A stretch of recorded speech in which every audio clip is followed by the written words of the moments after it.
বাংলাদেশের রাজনীতিতে জামাত ইসলামের বিকল্প নেই, আমিরে জামাত সে দাবি করছেন। দর্শক, আমিরে জামাতের একটা বক্তব্য বিশ্লেষণ করছি।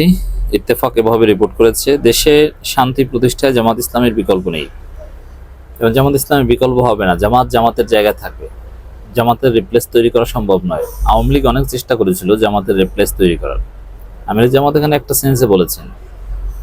কিন্তু আওয়ামী লীগ হুজুরদের মাধ্যমে ইসলামপন্থী দলগুলোকে টাকা পয়সা ইনভেস্ট করে কিনে, যে দেশের যে জনগণগুলো জামাত ইসলামীকে সমর্থন করে, ওই লোকগুলো জামাতকে সমর্থন না করে তোমরা যারা হুজুর তোমাদেরকে করবে, এরকম নানান দল, কিংস পার্টি, নানান এই ইসলামপন্থী এরকম দাঁড় করানোর চেষ্টা করেছিল, কিন্তু কোনো লাভ হয়নি। বাংলাদেশের রাজনীতিতে জামাত ইসলামের বিকল্প তৈরি করা সম্ভব নয়। জামাত একটা ইউনিক সংগঠন। এই জন্যে আমিরে জামাতের এই বক্তব্য সঠিক যে বাংলাদেশ শান্তি প্রতিষ্ঠায় জামাত ইসলামের বিকল্প নেই। জামাত যেভাবে মানুষ তৈরি করে, যেভাবে নেতা তৈরি করে, যেভাবে আদর্শ মানুষ তৈরি করে, এটা অন্য কেউ পারে না।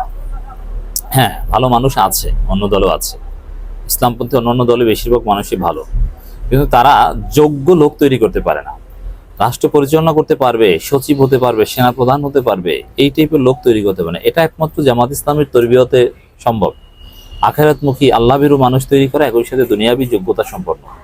এই জন্যে দেশের শান্তি প্রতিষ্ঠায় জামাত ইসলামের বিকল্প নেই। এই জায়গাটায় কাজ করছে মূলত শিবির।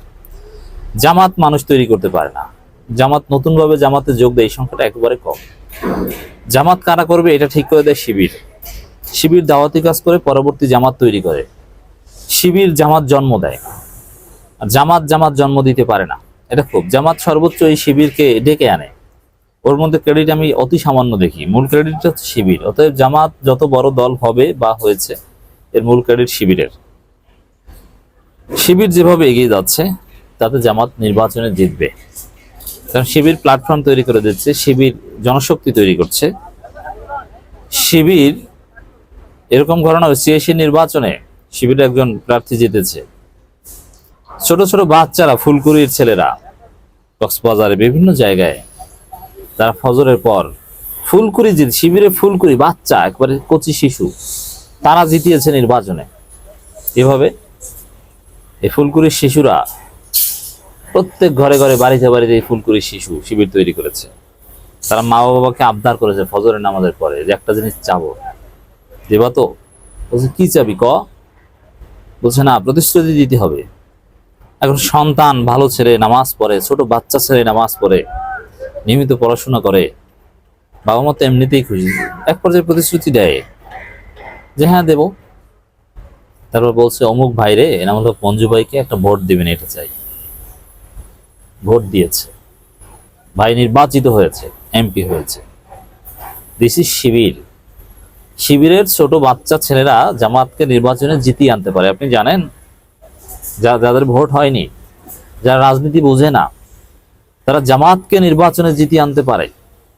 অতএব শিবির এগিয়ে যাচ্ছে, শিবির জামাতকে জেতাবে। জামাতের যোগ্যতা, কোয়ালিটি, এগুলো নিয়ে আমার প্রশ্ন আছে, কিন্তু শিবির আগামী দিনের বাংলাদেশের সম্ভাবনাময় দল, এবং তারা তৈরি করছে, তারা ঠিক করে দিবে যে কারা ক্ষমতা যাবে। শিবির রাষ্ট্র পরিচালনা করবে, সব শিবির জামাত করবে না, পাকিস্তান মতো। শিবিরের ছেলেরা প্রয়োজনে অন্য দলে গিয়ে রাষ্ট্রপতি হবে, শিবির দেশ চালাবে, এবং জামাত তো বেসিক্যালি করবেই মোস্টলি, এটা তো স্বাভাবিক। দেশে শান্তি প্রতিষ্ঠায় জামাত ইসলামের বিকল্প নেই, জামাতের আমির।